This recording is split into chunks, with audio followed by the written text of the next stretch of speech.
everybody. Today we took an adventure down to Ona, Florida, which is kind of in the middle of nowhere, and we went to Solomon's Castle. Solomon's Castle is open from 10 to 4 every day but Monday. We're down here.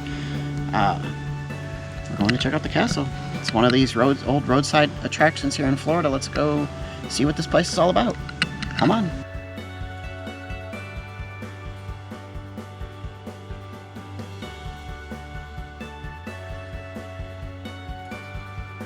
This is the castle. It looks like, kind of sort of looks like aluminum foil, I swear. We're gonna be seeing it though, inside, see what it's like. I guess it's a guy. We'll give you guys more information on his, I don't remember what his first name was, something Solomon, obviously. And yeah, he created a lot of this stuff himself. Pretty neat.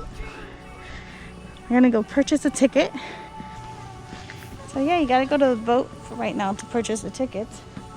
I know there's like a restaurant too. I think it might be here because it's like the boat on the moat or something like that.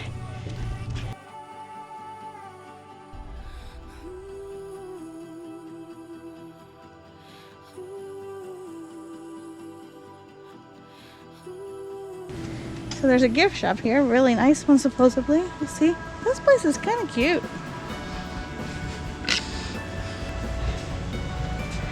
So what we're doing is we're kind of giving you the tour while we wait on our tour that we paid for. They have two parts to the tour. One is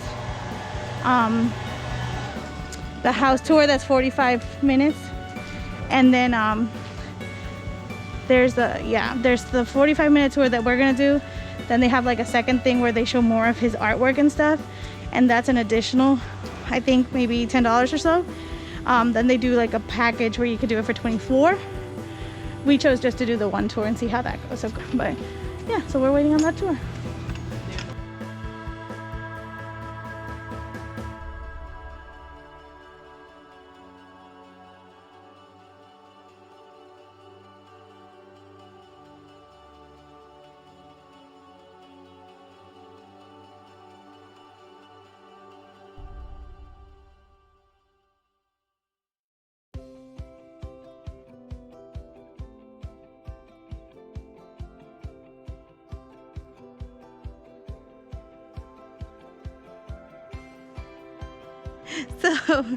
So I was telling you guys about the package, the different tours and stuff that they had.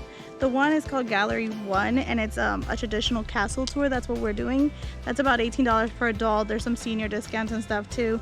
But it says it's a 45-minute guided humorous tour through Howard Solomon's castle, so that's his name, his home and galleries.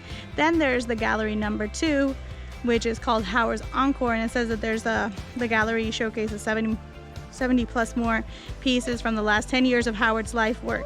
He created trains, planes, zeppelins, hot air balloons, montages, helicopters, transportation related artwork to complement his collection of 13 pre-1935 automobiles.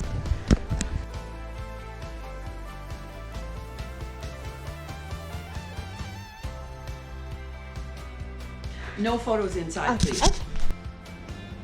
So this is what they call the Alamo instead of the Alamo, but it's a replica that he made as well, which I thought was super duper neat.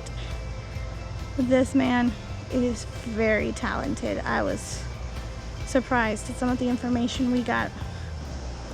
So we just finished the tour, the 45-minute tour. I don't honestly know if it took that long or not, but it felt like they gave you plenty of time to look around and everything.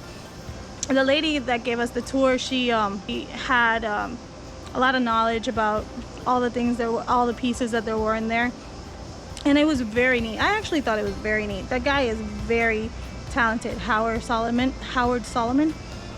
But not only it wasn't one type of art, which I thought was neat. He was definitely like very random. Whatever came to his mind, he did. There were so many details she told us of how many pieces went into something. He used so much scrap metal and wood, pieces of wood, and just created what I think were masterpieces. Like, they were really nice things, and there was plenty to look at, so I thought it was worth the money, like going to an art exhibit. You don't get to go upstairs at all. but you do see a little bit of their living facilities. They didn't allow cameras in there, so keep that in mind. No cameras, no videoing, which is why we couldn't show you around.